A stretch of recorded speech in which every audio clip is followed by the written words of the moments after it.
Matthew 11:28 to 30, the centerpiece of the Jesus doctrine. Lumapit kayo sa akin, kayong lahat na nahihirapan at lubhang nabibigatan sa inyong pasanin. At kayo'y bibigyan ko ng kapahingahan. Pasanin ninyo ang aking pamatok at matuto kayo sa akin sapagkat ako'y maamo at may mababang loob. Makakatagpo kayo sa akin ng kapahingahan sapagkat madaling dalhin ang aking pamatok at magaan ang pasaning ibibigay ko sa inyo. Hindi natin pagsasawaang ulit-ulitin, balik-balikan at ipangaral ang kaunting verses na ito na naglalaman ng puso ng ministry ni Jesus. Magbigay ng kapahingahan. Kapagod, mapagod. Talagang nakakapagod ang magpagod. Salamat Panginoon dahil kayo'y kapahingahan. Sa iba't ibang aspeto ng aming buhay, pahinga ang ibinibigay nyo sa mga tunay na nakikinig sa inyong tinig. Kapayapaan ng loob, katiwasayan ang ipinagkakaloob ninyo. Hindi kabagabagan, hindi hirap, hindi pagod. Nawa papaglinawin nyo aming isip at lalo pa naming maunawa, palalim ng palalim, pataas ng pataas, at palawak ng palawak ang pag-unawa namin sa tunay na diwa ng inyong kapahingahan.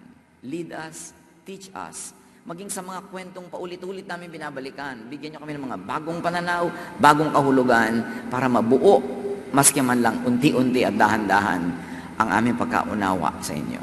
Teach us, lead us. Father, we thank you in the name of your Son, Jesus. John 8:3-11, ang walang kamatayang kwento ng babaeng walang katapusan ang pagtuturong pwedeng ibigay sa atin. Dumating noon ang mga tagapagturo ng kautusan at mga Pariseo na may dalang isang babaeng nahuli sa pangangalon niya. Iniharap nila ito sa karamihan at sinabi kay Jesus, Guro, ang babaeng ito'y nahuli sa aktong pangangalon niya. Ayon sa kautusan ni Moses, dapat batuhin hanggang mamatay ang mga katulad niya. Ano naman ang masasabi ninyo? Itinanong nila ito upang subukin siya at nang may maiparatang siya, sila laban sa kanya. Ngunit yumuko lamang si Jesus at sumulat sa lupa sa pamamagitan ng daliri. Patuloy sila sa pagtatanong kaya tumayo si Jesus at nagsalita. Ang sino man sa inyo na walang kasalanan ang siyang maunang bumato sa kanya. At muli siyang yumuko at sumulat sa lupa. Nang marinig nila yon, sila'y isa-isang umalis. Simula sa pinakamatanda. Iniwan nila ang babaeng nakatayo sa harap ni Jesus.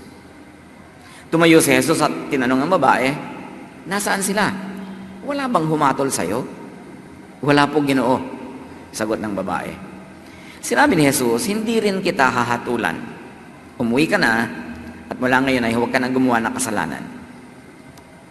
Isang paulit-ulit na pag-aaral ang ginagawa natin sapagkat napakaraming katuruan na makakatas sa kwentong ito ni Jesus. John 8:3, isa-isahin natin.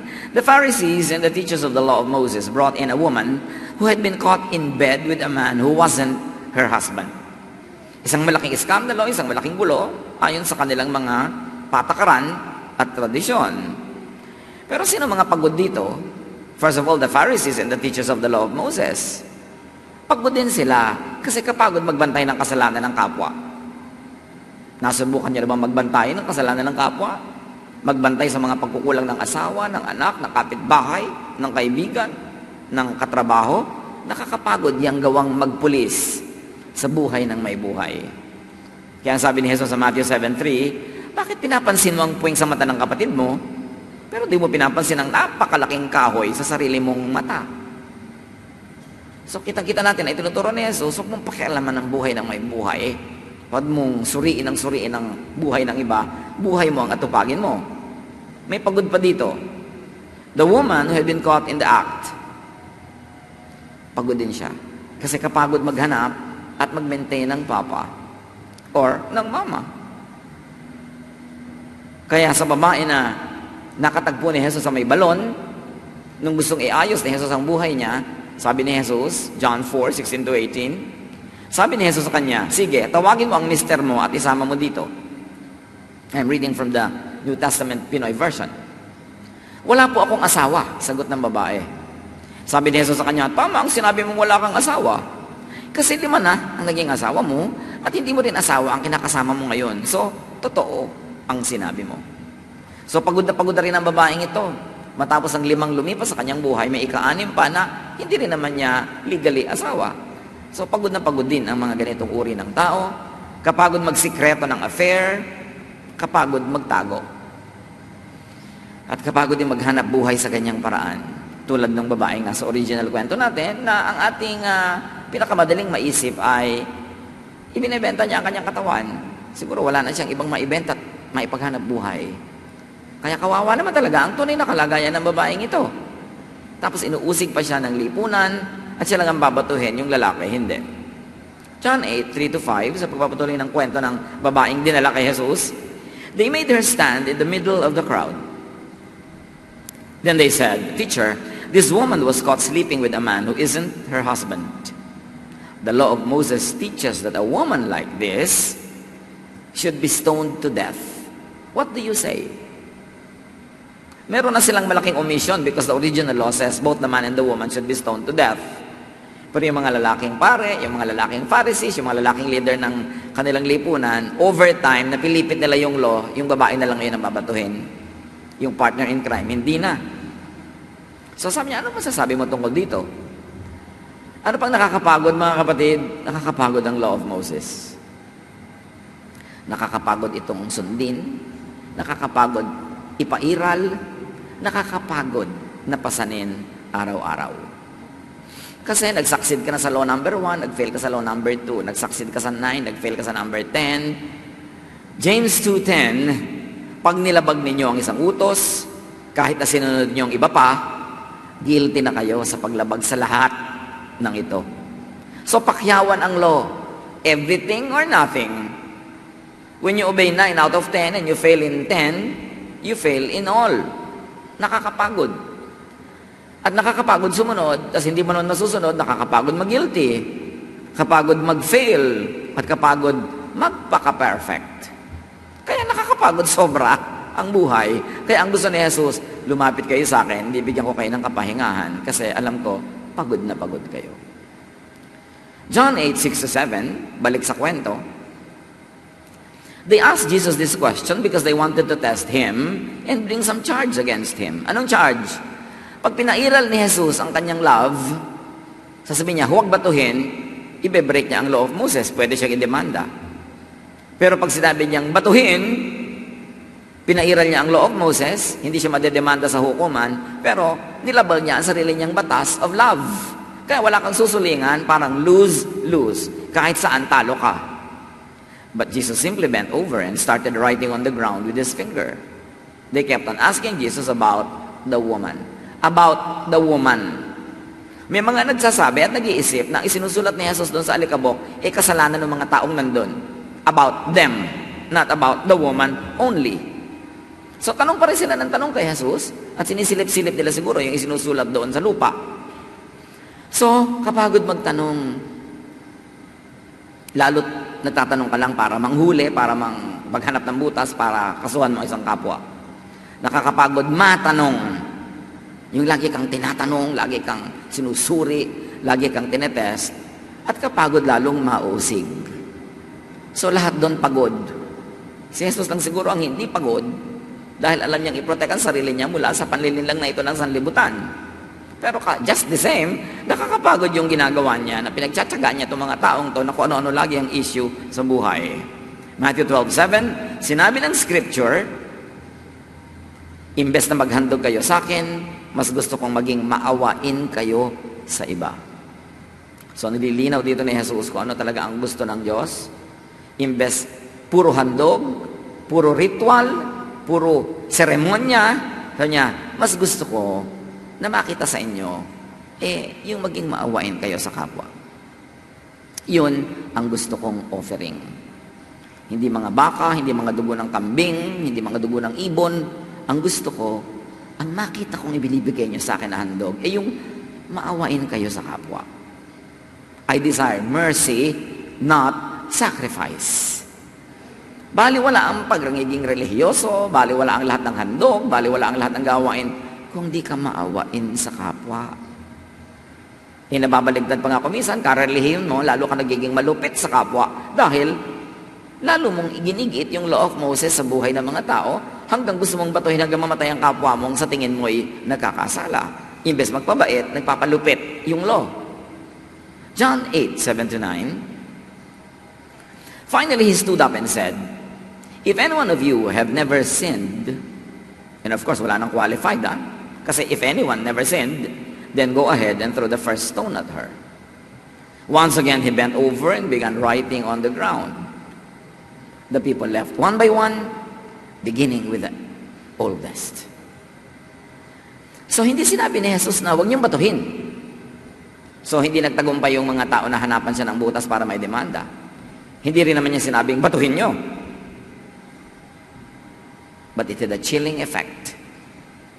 Yung pinagsamang isinusulat niya sa lupa na maaaring ang mga kasalanan ng mga tao doon at yung kondisyon na ibinigay niya na ang walang kasalanan na siyang maunang bumato, because of that, no one dared to throw the first stone.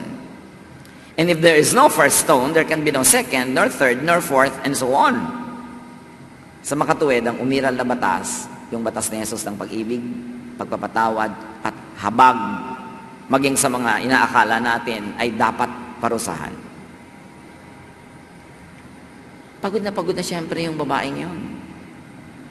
At kung ikaw naman ang magsasabi na, huwag na nating batuhin, ikaw naman ang babatuhin ngayon. At kung ikaw ang nambabato at sinabing pag nambato ka, babatuhin ka rin, lahat kayo pagod. Kasi kapagod mapagbalingan ng pansin, ng sisi, ng judgment. Sabi kasi, sige, yung walang kasalanan, bumato na. Pag ibinato mo si Moses, ibabato rin sa'yo si Moses. Kaya mapapagod ka, ikaw ang mapagbabalingan ng sisi. Yang mahilig mambato ay babatuhin. Yang mahilig manghusga ay huhusgahan. Kaya, mapapagod ka rin. Matthew 7:1-2, sabi ni Jesus, huwag niyong husgahan ang kapwa niyo para di kayo mahusgahan ng Diyos. Kasi huhusgahan kayo ng Diyos ayon sa paghusgan nyo sa iba. At susukatin kayo ayon sa panukat na ginagamit nyo sa iba. Hindi ka marunong magpatawad, hindi ka papatawarin. Kuripot ka sa kabaitan, di kukuriputan ka rin ng Diyos. Pero nag-uumapaw ka sa pagpapatawad, sa habag, hindi ganun din ang igaganti sa iyo ng langit. John 8:9-11. Finally, Jesus and the woman were there alone. And that is what we need, aloneness with Jesus. We don't have to face God together with the whole community. You face God alone. And you bring your case not to a court of many people, not to a jury, but to the only one judge, who is Jesus. Ang relasyon natin ay talagang one-on-one. At pag one-on-one lang, walang mga miron, walang nagbubuyo, walang gustong mambato, walang nanggugulo, walang nagsasakdal, napakaganda ng resulta ng one-on-one relationship with Jesus. So finally, Jesus and the woman were there alone. Jesus stood up and asked her, "Where is everyone? Isn't there anyone left to accuse you?" "No, sir," the woman answered. Then Jesus told her, "I am not going to accuse you either. You may go now, but don't sin anymore." So the lesson is to not accuse. Dapat dalhin ang natatawag na makasalanan, dalhin ang kasalanan mismo kay Jesus. Kasi si Jesus ang Supreme Court. At sa Supreme Court na yon, sa mga nananalig, sa kinakahabagan ng Diyos, makasalanan man o hindi, siyempre lahat naman makasalanan, in the court of Jesus, there is no accusation, no judgment, and there is freedom from judgment. Because Jesus sets you free even from the law of Moses. Kailan kaya natin ito ma-appreciate ng buo o ng mas malaki? That Jesus, and in the court of Jesus, you are freed from judgment. So rest in Jesus. Bring your case to Jesus. At ito ang madalas kong ulitin sa lahat ng mga taong humihingi ng payo, nagpapapray, etc. Yung hinuhusgahan sila ng iba, hinuhusgahan na rin nila ang kanilang sarili, Bigat na sila sa dala nilang guilt, burden. Lagi kong sinasabi, bring your case to Jesus, the Supreme Court. People already judged you, elevate your case to the Supreme Court. At doon, wala nang iba pang susunod na magbibigay ng husga. At kung ikay nananalig kay Jesus, banal ka man o hindi, pero wala naman talagang banal. Makasalanan ka man o hindi, pero wala namang taong hindi makasalanan.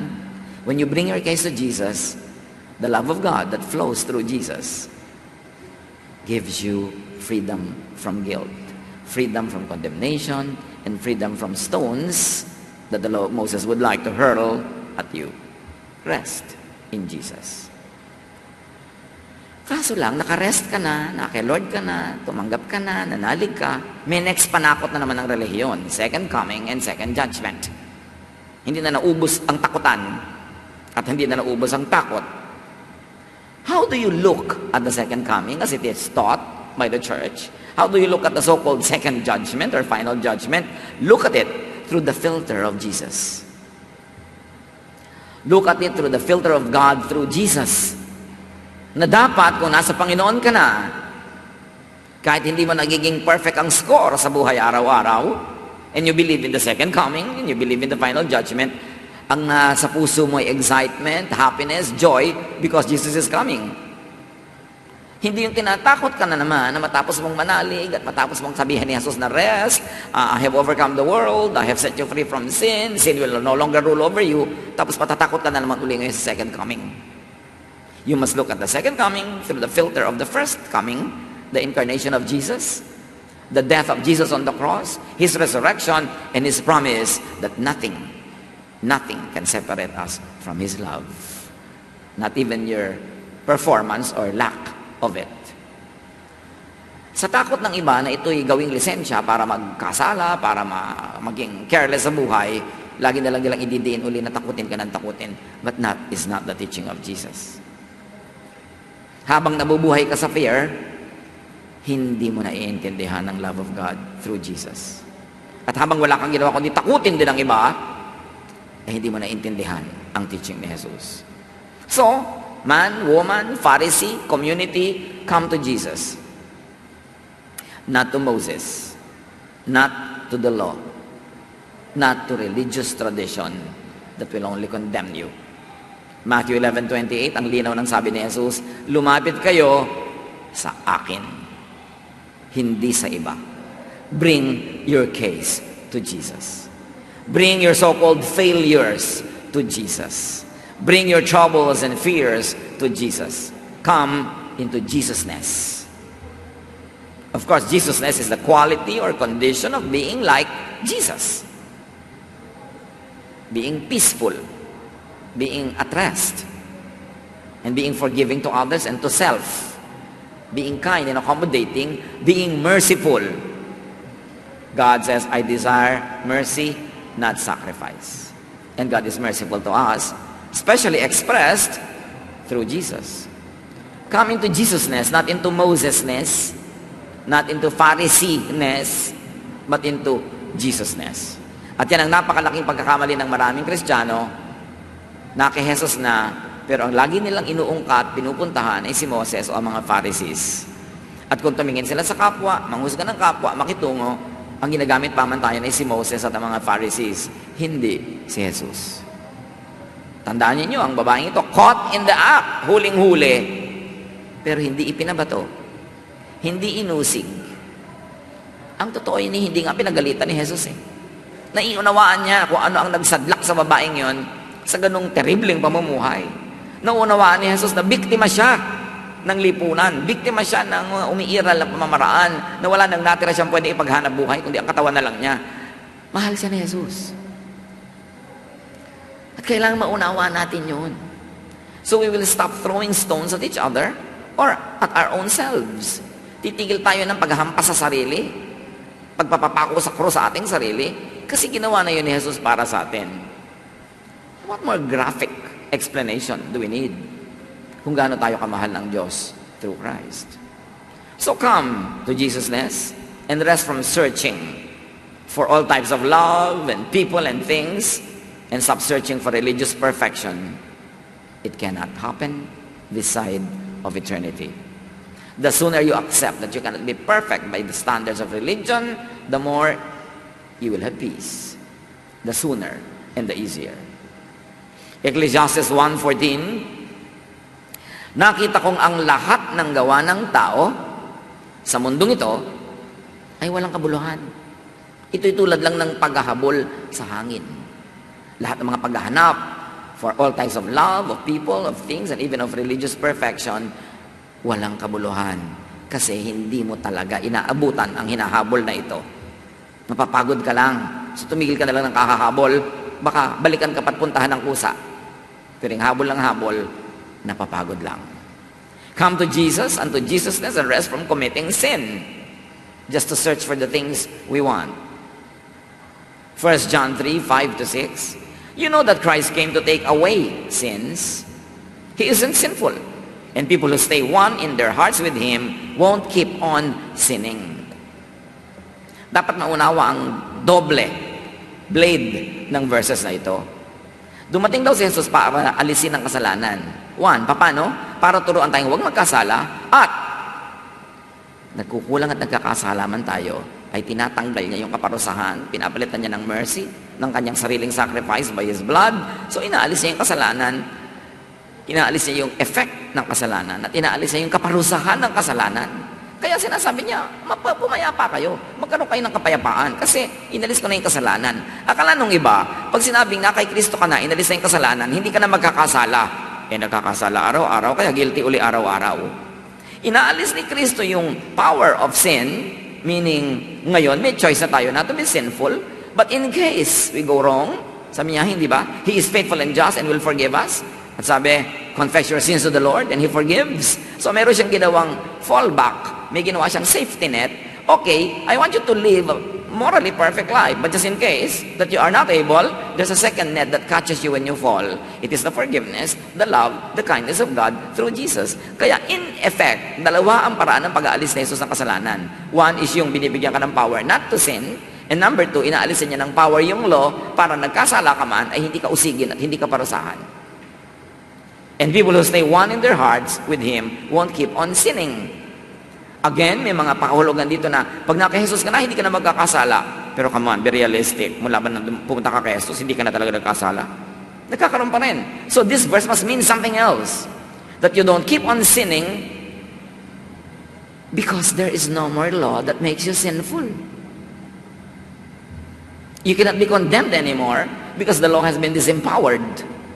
Yung nagsasabing batuhin ka hanggang mamatay, binura na ng kamatayan ni Jesus. Siya na ang binato, namatay na siya, sagot na niya ang lahat ng mananalig sa kanya. So in the eyes of heaven, you cannot keep on sinning.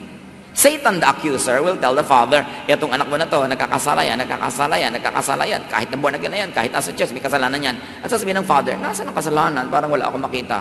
Kasi ang nakikita ng Ama ay yung dugo ni Jesus na nakatakip sa ating mga kasalanan, naguhuga sa atin, at nagbibigyan sa atin ng protection. So in the eyes of heaven, in the eyes of God, we are sinless.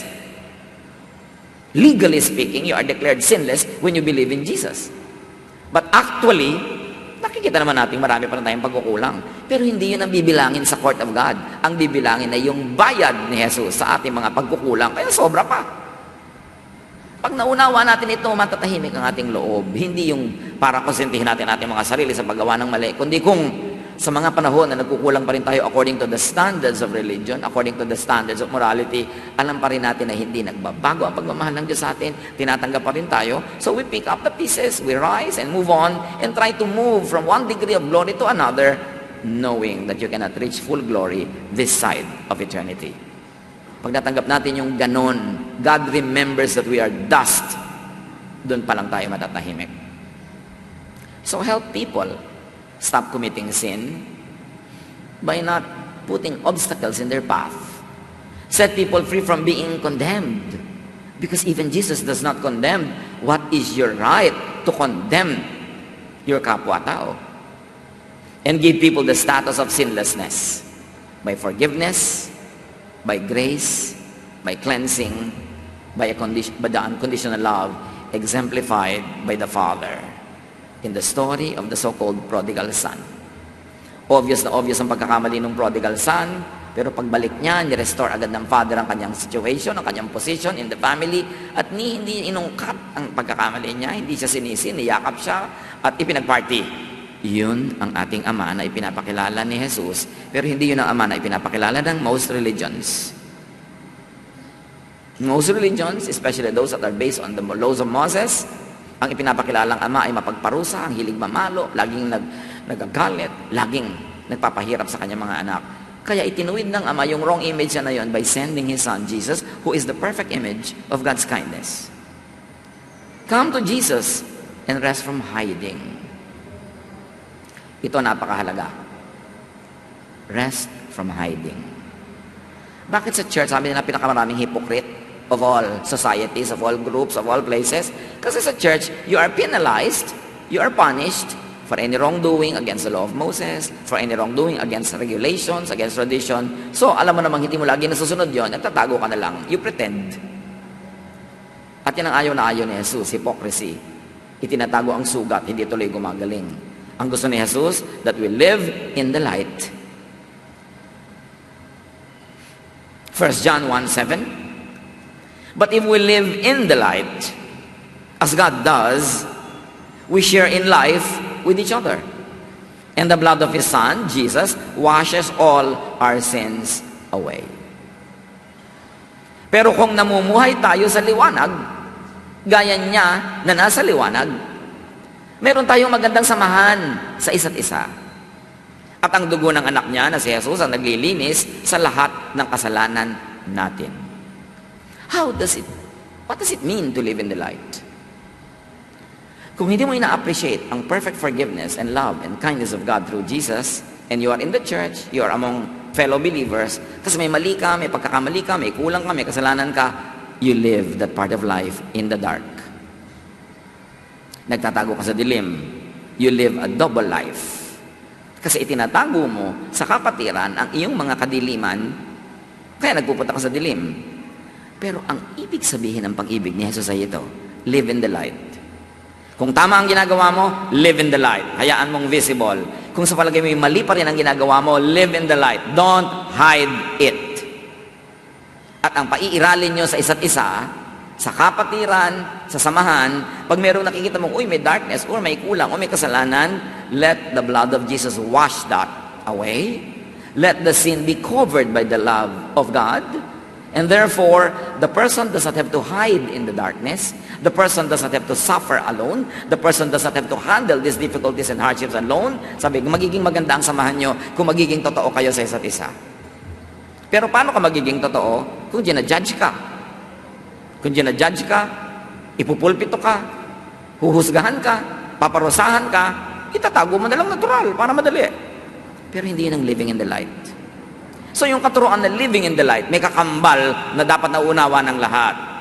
That you allow people to come out in the light no matter what their situation is. That you accept and love people no matter their failures. In spite of their imperfections. And you don't judge, but when you see a person who is spiritually sick, who is suffering from the consequences of wrongdoing, you do not judge, you love, and you help restore the person. At ang pinapairal ay ang pag-ibig, ang walang patakarang pagtanggap ni Jesus, at ang patuloy na pagtutulungan so that we move from glory to glory, that we are able to get restored by the love of the fellowship and by the love of God. Yun ang tunay na kapatiran kay Jesus. Pero kung meron kang pagkukulang, pagkakamali, kailangan mo itago sa church, church ng Pharisees, hindi yun kapatiran ng mga nananalig kay Jesus. Kapag ka naging honest ka at sinabi mo ang katotohanan o hindi mo sinasabi, biglang nilang nalaman at ginyadge at binato, hindi yun fellowship of Jesus believers. Hindi umiiral doon ang Jesusness. Ang umiiral doon ay Mosesness, Phariseeness, churchiness. Dapat napapahinga ka pag nasa church. Hindi yung dahil nasa church ka, nadagdagan ng pressure sa buhay mo dahil ang dami-daming critic, ang daming church bullies, ang daming hukom. That is not what the church is about. The light of Jesus drives out darkness, cleanses us. And you must understand light as cleaner, as disinfectant, as sterilizer. Science knows that light cleanses. Ang mga sinaunang Pilipino, may mga banggerahan sa bahay, nakaharap sa silangan, doon nakabilad yung mga plato, yung mga baso, kasi naniniwala ang mga ninuno na nakakapagpalinis ang init ng araw. And truly, it is correct. Kaya Jesus is light. Expose everything in the light so it can be cleansed and it can be corrected and healed. But if the church, if the fellowship is judgmental, hypocritical, and strict, and unkind, people will hide in the dark. Kaya ang pagtatago ng mga kapatid natin sa dilim is a statement about our own Jesusness. Kung hindi sila na-encourage lumabas, maging totoo, tinatakpan nila, tinatago ang kanilang mga paghihirap, mga pagdurusa at mga pagkukulang, ibig sabihin, the fellowship is Pharisaistic. The fellowship is maka-Moses, imbes maka-Jesus. Live in a righteous way that you could be in the open. Yan siyempre ang ideal. Gawin mo ang tama, iwasan mo ang mali, para pwede ka talaga nakahantad. Pero sa mga panahon ng pagkukulang, pagkakamali at pagkakadapa, do not hide in the dark. You will not heal there. Come out in the light. Therefore, the people have to be open and accepting to people who come out in the light. And let the blood of Jesus, the light, not darkness, cover you and your brothers and sisters. The story of this woman teaches us that we should enjoy God's unconditional, accepting, and restoring love. That's what the woman caught in the act of adultery realized. Na sa iyong mga pinakamadilim na araw, sa iyong mga pinakamadilim na gabi, sa mga pinakabigo mong oras, sa mga pinakanakakahiya at nakaka-embara sa harap ng tao, kay Jesus ka humarap at di kanya husgahan. Sasabihin kanyang, huwag ka na magkasala. Pero alam mo kung nagkasala ka pa rin, mahal ka pa rin niya. Para mga magulang, mga taong magulang, di ba kahit nagkamali na yung anak, lagi nakakakuha ng justification. Ganon din ang Diyos, because God justifies us. Not only forgives, but justifies. So help and allow your kapwa-tao to live in the light. Huwag ka masyadong mausisa. Huwag ka masyadong matanong. Hayaan mong i-volunteer na sabihin sa'yo. Huwag mong itanong kay A ang buhay ni B. Pag hindi sinasabi ni B, manahimik ka. At pag nagsasabi, don't show shock or terror or horror. Huwag go A. Kapintasan natin pag hindi nakakapagtapat sa atin ang ating kapwa ng mga tunay nilang nararanasan. Do not judge or reject or label people. Do not push people underground. Huwag nating itulak at idiin ang mga tao na kumubli sa dilim dahil pinapaso natin sila ng ating liwanag. Dapat maging mabuti, mabait, mapagtanggap tayo so people can come out and be healed. Pairali ng magandang samahan. Yan ang sinasabi ng magiging maganda ang ating samahan, and let Jesus cover and cleanse one another. Rest from watching other people's lives. Nakakapagod magbantay ng buhay ng may buhay. 1 Thessalonians 4:11, gawin ninyo ang best para maging tahimik ang buhay nyo. Huwag niyong pakialaman ang buhay ng iba. Magpahinga tayo at pagpahingahin natin ang kapwa. Rest from judging others.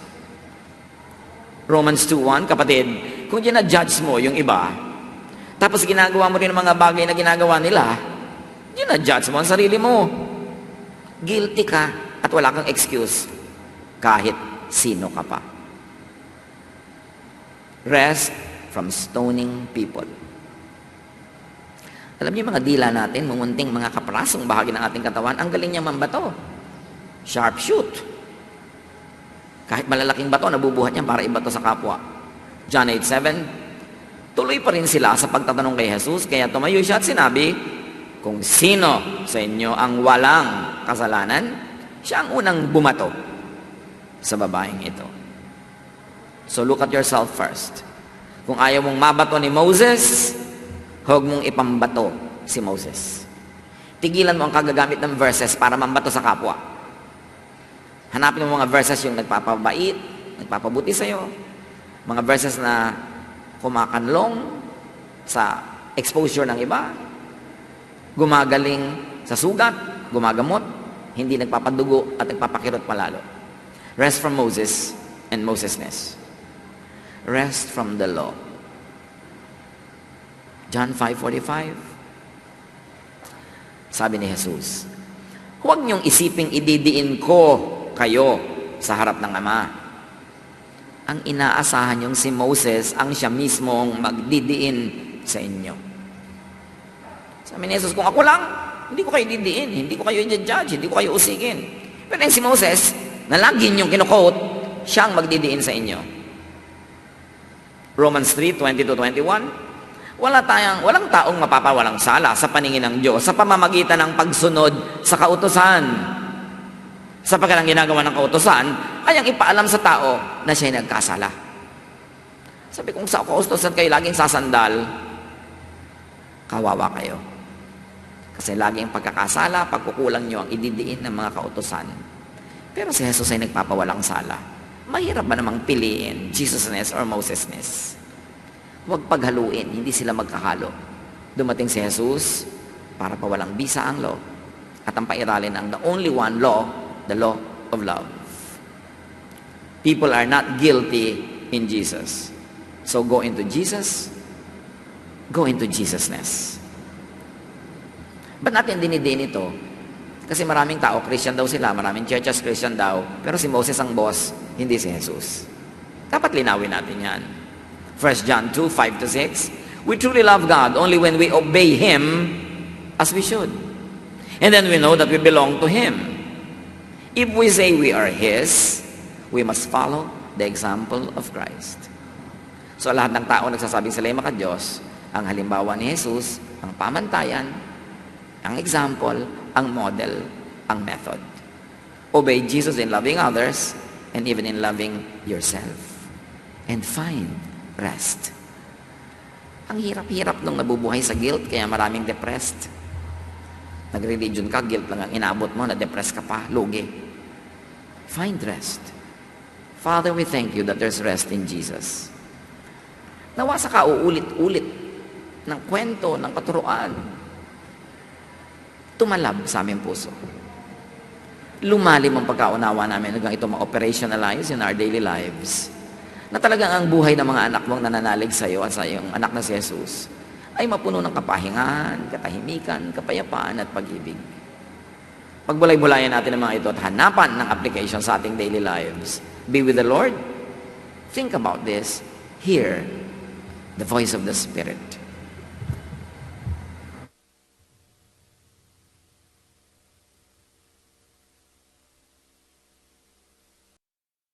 Do not forget to subscribe. Click the subscribe button and ring the bell for notification. Like, share and comment below. And visit Edlopis official website. edlopis.com.ph